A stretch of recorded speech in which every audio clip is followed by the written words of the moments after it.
Good morning, friends. Standard 11th, subject English, unit number 2, vocabulary and function. Grammatical, textual grammar. અહીંયા unit 2માં read 1, read 2 અને read 3 પૂરું થયા પછી આપણને આખા યુનિટનો વોકેબ્યુલરી આપ્યું છે એ આપણે પહેલાં લઈશું. V1 જુઓ, fill in the blanks with the most appropriate words. તમારે ખાલી જગ્યા પૂરવાની છે. તો AutoFab is the technology to fabricate. પહેલાંમાં શું આવશે? Fabricate your own computers designed into concrete. આ નંબર 2માં આવશે concrete objects. તો AutoFab એ એવી ટેકનોલોજી છે કે તે યોર ઓન કોમ્પ્યુટર, તમે તમારા કોમ્પ્યુટર ઉપર ફેબ્રિકેટ એટલે તમે નિર્માણ કરી શકો છો કોન્ક્રીટ ઓબ્જેક્ટ, એટલે કોન્ક્રીટ સખત પદાર્થો વસ્તુઓ બનાવી શકો છો તમારા કોમ્પ્યુટરમાં. Number 2, dash of the properties of matter, પદાર્થના ગુણધર્મો. તો મેનિપ્યુલેશન એટલે રૂપાંતર કરવો, ફેરફાર કરવો. તો પદાર્થના ગુણધર્મોના ફેરફાર કરવો ઇઝ નાઉ પોસિબલ. નંબર 2માં આવશે possible with the AutoFab machines. The dash of the old object. So the matter of the old object will be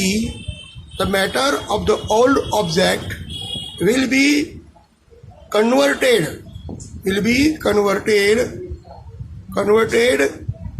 into a new form as a part of new object with the help of automated fabrication. તો જે જૂના પદાર્થો છે, જૂના વસ્તુઓ છે, તેનું will be matter into the new form. The matter of the old object will be converted into a new form as a part of a new object with the help of automated fabrication. હવે તો ત્રીજો સમજીએ આપણે, the matter of old objects, એટલે જૂના પદાર્થોના the matter of the old object એટલે ગુણધર્મો will be converted into new form, જૂના પદાર્થોના જે નવા સ્વરૂપમાં બરાબર લાવવા માટે as a part of a new object with the help of automated fabrication. Automated ફેબ્રિકેશનથી આ કામ થાય છે. જૂના પદાર્થોના ને નવા સ્વરૂપમાં લાવવા માટે આ ઓટોમેટેડ ફેબ્રિકેશન પદ્ધતિ વપરાય છે. AutoFab will be a great help to environment. પર્યાવરણને ખૂબ જ સહાયકારક છે. Number 1, because it will increase recycling. અહીંયા બીજું આવશે રિસાયકલિંગ. તો AutoFab એ પર્યાવરણ માટે ખૂબ જ ઉપયોગી છે, સહાયરૂપ છે, કારણ કે તે રિસાયકલિંગની પ્રક્રિયાને વધારે છે.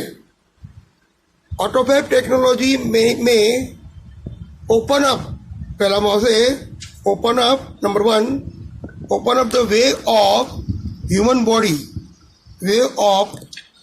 ધ વે ઓફ ઇમોર્ટલાઇઝ એટલે અમરત્વ, અનાશવંત.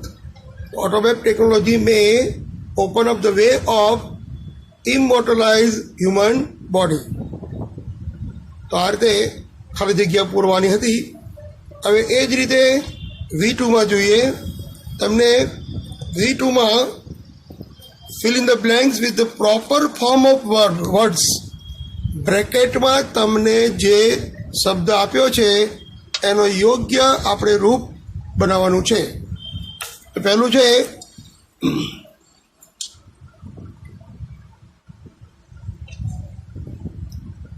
The AutoFab technology.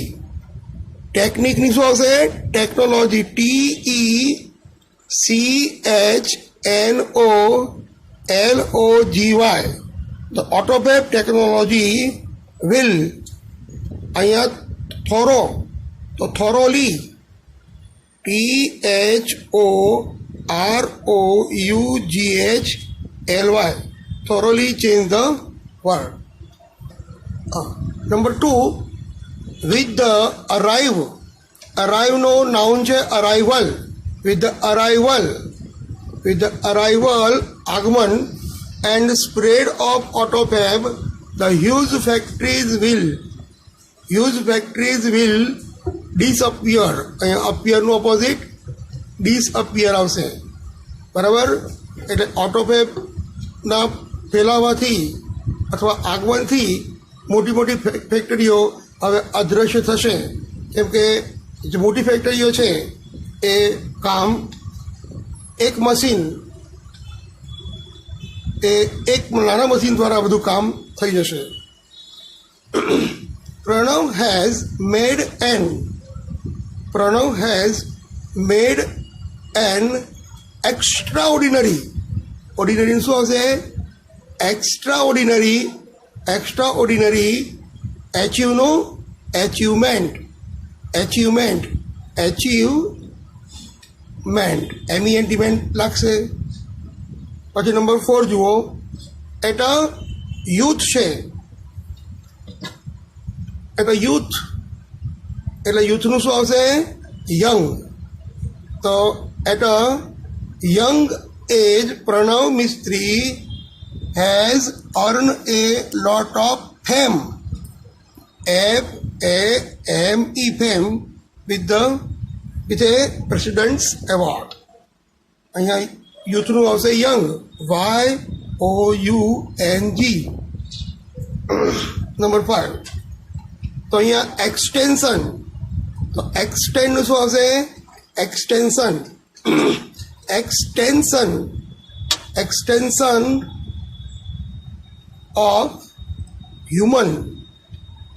of human life span will be much easier with autofab technology. તો આ રીતે આપણે વર્બ હતું એનું નાઉન બનાવ્યું, ઘણીવાર નાઉન હતું એનું વર્બ બનાવ્યું. આ રીતે આપણે અહીંયા ખાલી જગ્યા પૂરી તો આપેલા શબ્દને યોગ્ય સ્વરૂપમાં લાવ્યા. એટલે આપણે ખાલી જગ્યામાં જે બંધ બેસતું રૂપ હોય એ તમારે મૂકવાનું છે. ઘણીવાર તમે એડજેક્ટિવ બનાવ્યું, ઘણીવાર તમે એડવર્બ બનાવ્યો, ઘણીવાર તમે વર્બનું નાઉન બનાવ્યું. તો આ ખૂબ ઉપયોગી છે. ચલો હવે V3 પરીક્ષાની દ્રષ્ટિએ આ પ્રશ્ન અગત્યનો છે. આમાં તમને 4 કે 5 શબ્દો આપશે. એ શબ્દોમાંથી તમારે આખું વાક્ય બનાવવાનું છે. જેમ કે પ્રણવ, મેક, ફાધર, અચીવમેન્ટ. તો Pranav made his father proud because of his achievement. હવે આપણે જો બીજું ઓલ્ડ સ્ટફ, પછી રિફોર્મ, ન્યૂ ઓબ્જેક્ટ, હેલ્પ અને ઓટોફેબ. તો આ દરેક શબ્દનો ઉપયોગ કરી અર્થપૂર્ણ વાક્ય બનાવવાનું છે.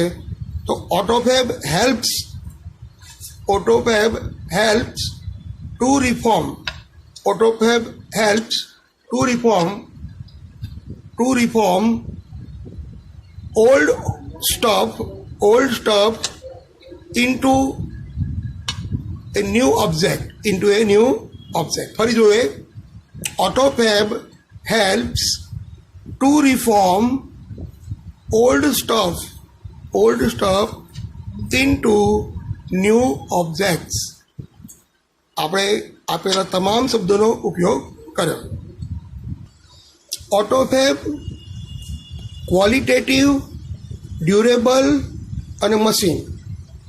તો AutoFab, with the AutoFab qualitative and durable machines can be made. ફરી એકવાર, with the help of AutoFab, qualitative and durable machines can be made. હવે જો રીડિઝાઇન હ્યુમન બોડી પેનલેસલી અને પોસિબલ. તો આ શબ્દોની અંદર વિથ ઓટોફેબ દ્વારા it would be possible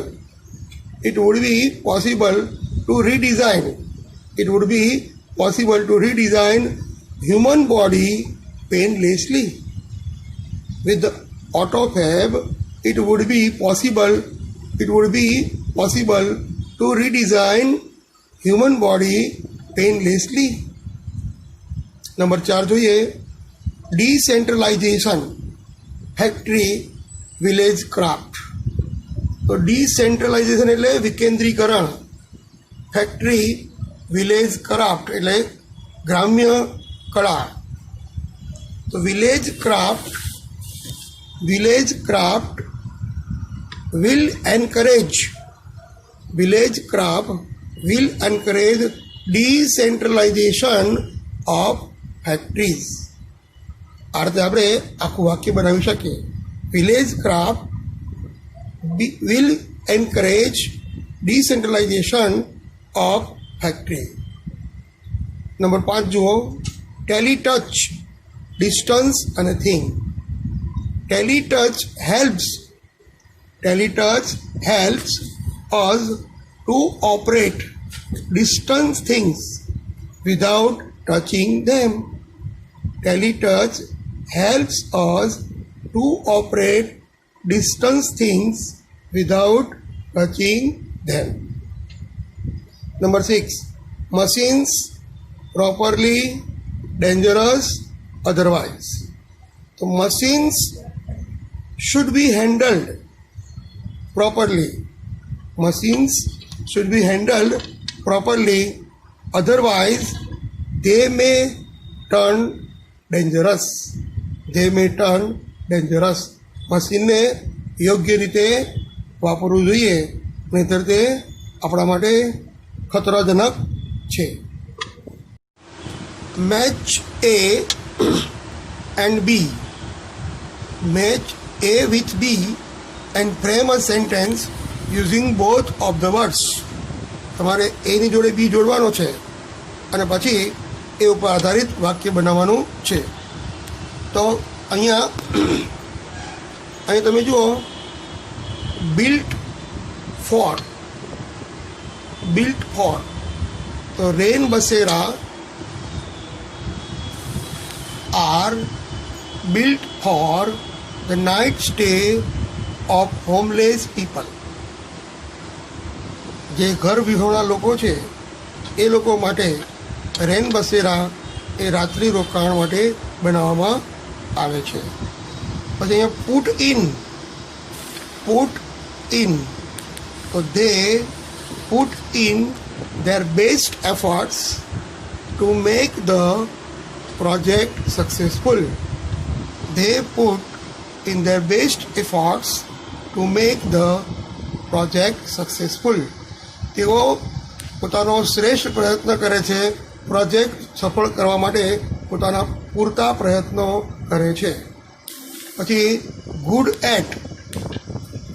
my friend is very good at crafts. My friend is very good at maths. My friend is very good at drawing. My friend is very good at photography. આ રીતે બનાવી શકાય. પછી leads to. Where does this road leads to? આ road ક્યાં તરફ જાય છે? Where does this road leads to? હવે એ પછી ટચ્ડ બાય, આ ટચ્ડ અને by. I was greatly touched by her emotional words. I was greatly touched by her emotional words. તેના લાગણીશીલ શબ્દોથી હું ખૂબ જ, મને હૃદયસ્પર્શી એની જે લાગણીશીલ શબ્દો હતા એ મને હૃદયસ્પર્શી ગયા. Touched by her emotional words. પછી કેપેબલ ઓફ, આ કેપેબલ છે અને એનું of. Viraj is capable of redesigning machines. Viraj is capable of redesigning machines.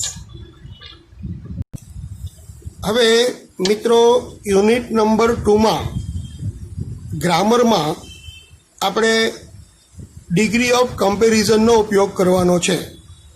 Degree of કમ્પેરિઝનમાં આપણને ખબર છે કે પોઝિટિવ ડિગ્રીમાં એઝ વપરાય છે અને વચ્ચે વિશેષણનું મૂળ રૂપ આવે છે. કમ્પેરેટિવ ડિગ્રીમાં કમ્પેરેટિવ ડિગ્રીનું રૂપ મુકાય છે અને પછી ધેન મુકાય છે. જેમ કે ટોલ તો ટોલર ધેન. અને ત્રીજું છે સુપરલેટિવ ડિગ્રી. એમાં વિશેષણનો સુપરલેટિવ EST પ્રત્યે લાગે છે અને શ્રેષ્ઠતા દર્શક ડિગ્રી બને છે. હવે આપણને અહીંયા ટેબલ આપ્યું છે. એ ટેબલમાં આપણને મિસ્ટર દેસાઈ અને મિસ્ટર સોની બંનેની આવક સરખી છે. એની પણ આવક 18 લાખ, આની પણ આવક 18 લાખ. એટલે શું લખીએ? મિસ્ટર દેસાઈ, મિસ્ટર સોની, બીજું 18 લાખનો મિસ્ટર સોની, બરાબર, અને મિસિસ કપૂર. તો મિસ્ટર દેસાઈ, મિસ્ટર સોની અને મિસિસ કપૂર આર ઇક્વલી રીચ. કેમ કે એના ત્રણના ઇન્કમ કેટલી છે? 18 લાખ રૂપિયા. બીજું જોઈએ તો મિસિસ રોય. જો મિસિસ રોયની આવક બધા કરતાં ઓછી છે, તો આપણે અહીંયા Mrs Roy has the lowest income among all. અહીં લોઅર અને લોવેસ્ટ સુપરલેટિવ રૂપ બનાવ્યું આપણે. Mrs Roy has the lowest income among all. Number 3, તો મિસ રાની અને મિસ્ટર બાસુ. મિસ રાનીના 1,90,000 છે અને મિસ બાસુના 1,36,900 છે. તેમ કહી શકાય કે miss Rani has more income than Mister Basu. Mister Rani એટલે મિસ કુમારી રાનીની આવક શ્રીમાન બાસુ કરતાં વધુ છે. હવે આપણે મિસિસ રોય જુઓ તો મિસિસ રોય 14,700 અને મિસિસ રોયની આવક બધા કરતાં ઓછી છે. તો કમ્પેરેટિવમાં લખી શકીએ Mrs Roy earns less than any other person mentioned in the table. ટેબલમાં દર્શાવેલ પ્રત્યેક વ્યક્તિ કરતાં ઓછી ઇન્કમ મિસિસ રોયની છે. નંબર 5, મિસ્ટર દેસાઈની 18 લાખ છે અને આપણે એમ કહી શકીએ કે સૌથી વધારે પગાર મેળવતા વ્યક્તિમાંના એક છે. તો Mister Desai is one of the persons with the highest income. Mister Desai is one of the person with the highest income. Number 6, Mrs Kapoor. Mrs Kapoor તમે જુઓ, મિસિસ કપૂરની 18 લાખ ઇન્કમ છે. તો Mrs Kapoor has higher income than most other persons mention in the table. અહીંયા આપણને વિશિષ્ટ પ્રકારની comparative degree આપી છે. એમાં ધેન અહીંયા હાયર ધેન મોસ્ટ અધર આ વિશિષ્ટ શબ્દોને મૂકેલા છે. પછી મિસ રાની જે છે એની આવક 1,90,000 છે અને મિસ્ટર બાસુ એની આવક 1,46,900 છે. તો લખી શકાય કે miss Rani is richer than mister Basu. Miss Rani એ મિસ્ટર બાસુ કરતાં વધારે શ્રીમંત છે અને કહેવાય કમ્પેરેટિવ, રીચનું રીચર ધેન. પછી 8મું વાક્ય બનાવીએ તો મિસ્ટર બાસુ અને મિસ્ટર સોની. મિસ્ટર બાસુ 1,46,900 અને મિસ્ટર સોની 18 લાખ. તો Mister Basu is not so rich as Mister સોની.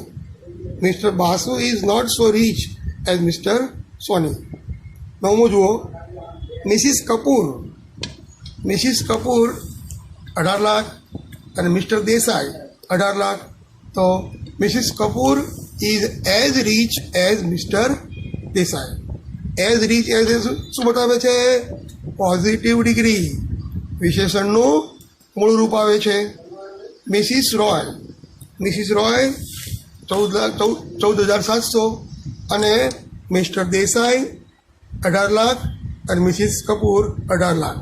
તો Mrs Roy is not so financial strong as Mister Desai and Mrs Kapoor. તો મિસિસ રોય એ મિસ્ટર દેસાઈ અને મિસિસ કપૂર જેટલા આર્થિક રીતે સક્ષમ નથી. મિત્રો, F2ની અંદર read the survey and frame sentence as given below.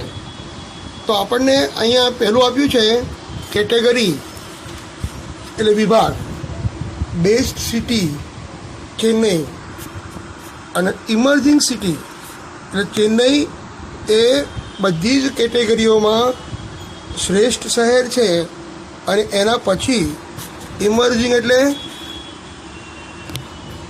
ધીમે ધીમે એ તરફ વધી રહ્યું છે, એટલે કે શ્રેષ્ઠતા તરફ જઈ રહ્યું છે. અને અહીંયા પેરામીટર્સ છે quality of classroom, expenditures on education, crime rate, economic growth and investment generation. તો આપણે વાક્ય બનાવવાનું છે Chennai is the best city in overall category.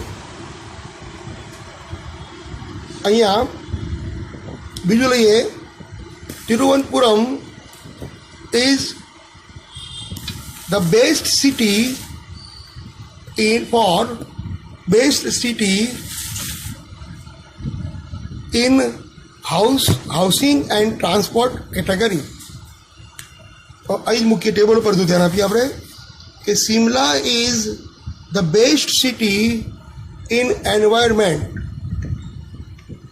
Shimla is the best city in environment category. તો દરેકમાં આ રીતે આપણે બનાવવાનું છે. બીજું વાક્ય તમારું કોઈ બનશે પોઝિટિવ ડિગ્રીમાં કે no other city is emerging as good as Vadodara city in overall category. મિત્રો, આપણને પહેલું ચેન્નઈ જે છે એ તો બેસ્ટ છે, પણ એના પછી વડોદરા એના પછી બીજા સ્થાને છે. એટલે એમ કહી શકીએ કે no other city is emerging as good as Vadodara city in overall category. હવે દરેકમાં બીજું વાક્ય પોઝિટિવનું બનશે, અને ત્રીજું વાક્ય કમ્પેરેટિવનું બનશે. જેમ કે Vadodara is emerging as better than any other city in overall category. તો મિત્રો, આમાં તમને ડિગ્રીનો ઉપયોગ કરવાનો છે. ડિગ્રી ટોપિક આપણે વ્યવસ્થિત રીતે આખો એક લેક્ચર લઈશું. અત્યારે તમને આ પ્રમાણે તમને ટેક્સ્ટમાં આપ્યું છે, એ પ્રમાણે તમારે પહેલું વાક્ય સુપરલેટિવ, બીજું વાક્ય પોઝિટિવ, ત્રીજું વાક્ય કમ્પેરેટિવ બનાવવાનું છે. એટલે તમારે 5-6 વાક્યો બનશે. ઓકે, હવે આપણે F3 લઈએ. Study the picture and read the sentence. અહીં તમે જુઓ, પહેલું જે છે એ, અને એ બધા કરતાં જાડો યુવક છે. તો A is the fattest boy in the class. પછી એ જ રીતે કહેવું હોય તો એ જ વસ્તુને કમ્પેરેટિવમાં બતાવી હોય તો A is fatter than any other boy in the class. પછી એ જ રીતે no other boy in the class is as fat as A. તો આ રીતે આપણે કમ્પેરિઝન કરવાનું છે. હવે આપણે લઈએ F4. F4માં તમને 5 વાક્યો આપેલા છે. હું તમને એક વાક્ય બનાવી આપું છું અને એ વાક્યની જેમ બાકીના 4 વાક્યો તમારે બનાવવાના છે. તો પહેલું વાક્ય જોઈએ. There are A few fast bowlers in your school. તમારા સ્કૂલમાં ફાસ્ટ બોલર બહુ ઓછા, નહીવત છે. Ramesh is one of them. તો પહેલાં જુઓ, હવે પહેલાં આપણે શું કરીશું? સુપરલેટિવ ડિગ્રી બનાવીશું, એ પછી કમ્પેરેટિવ બનાવીશું અને એ પછી પોઝિટિવ બનાવીશું. તો અહીંયા વિશેષતા એ છે કે સુપરલેટિવ છે પણ વન ઓફ વાળી રચના છે. જેમ કે Ramesh is one of the fastest bowlers in our school. મિત્રો, અહીંયા સુપરલેટિવનું ફાસ્ટેસ્ટ તો મૂક્યું પણ એની આગળ વન ઓફ મૂક્યું છે. એટલે આને વિશિષ્ટ સુપરલેટિવ ડિગ્રી કહેવાય. હવે આ જ વાક્યને આપણે કમ્પેરેટિવમાં લખીએ તો રમેશ ઇઝ ફાસ્ટર ધેન પણ મૂકીએ છીએ, પણ અહીંયા મોસ્ટ અધર શબ્દ મૂકવો પડે છે. Ramesh is faster than most other bowlers in our school. એ જ રીતે પોઝિટિવ બનાવવા માટે જો અહીં નો અધરની જગ્યાએ વેરી ફ્યુ આવે છે તો very few bowlers in our school are, અહીંયા આર બહુવચનમાં આવે છે, એ યાદ રાખવાનું છે. Are as fast as Ramesh. તો પહેલી વાક્ય રચનામાં વન ઓફ ધ ફાસ્ટેસ્ટ, બીજી વાક્ય રચનામાં ફાસ્ટર ધેન મોસ્ટ અધર અને ત્રીજી વાક્ય રચનામાં વેરી ફ્યુ બોલર્સ. તો આ રીતે બાકીના 4 વાક્યો તમારે જાતે કરવાના છે. મિત્રો, અહીંયા આપણને ડિગ્રીની એક વિશિષ્ટ રચના બતાવી છે જેને ઇંગ્લિશમાં કહેવાય છે ડબલ કમ્પેરિઝન. ડબલ કમ્પેરિઝન કોને કહેવાય? તો એમાં બંને 2 વાક્યો હોય છે.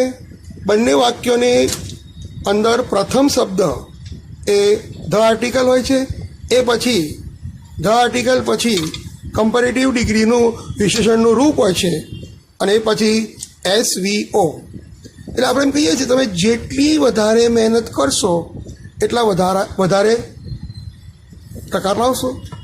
તો જેટલી વધારે તેટલી વધારે, આને કહેવાય ડબલ કમ્પેરિઝન. જો if you work hard you will get better result. જો તમે મહેનત કરશો તો તમને સારું પરિણામ મળશે. તો જો ધ હાર્ડર યુ વર્ક, હાર્ડનું શું કર્યું? Harder. The harder you work the better result you will get. એ જ રીતે બીજું, ઇફ આઈ ડીગ મોર, જો હું અહીંયા વધારે ખોદું I will get more water, તો વધારે પાણી મળશે. જેટલું વધારે ખોદું એટલું વધારે પાણી મળશે. તો ધ મોર આઈ ડીગ, જો ધ આર્ટિકલ અને the more water I will get. The article અહીંયા, ધ આર્ટિકલ અહીંયા મોર, આઈ ડીગ અને આઈ વિલ ગેટ. તો the more I dig the more water I will get. એ જ રીતે ત્રીજું વાક્ય જુઓ. If she walks fast she will reach earlier. તો જેટલું ઝડપી ચાલશે એટલું ઝડપથી પહોંચશે. તો the faster she walks the faster she walks, the earlier she will reach. The faster she walks, the earlier she will reach. હવે એ જ રીતે F6 જોઈ લઈએ.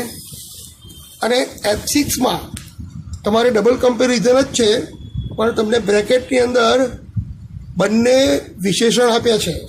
તો બંને વિશેષણના આપણે કમ્પેરેટિવ રૂપ મૂકવાના છે. તો આપણે અહીંયા the more adventurous it is, the more I like it. અહીં મચનું મોર કરીશું. પછી બીજું જુઓ, અહીં મચ છે તો એનું comparative more. The more I see it, the more I like it. બંનેમાં મોર આવશે. મચનું કમ્પેરેટિવ મોર, મચનું કમ્પેરેટિવ મોર.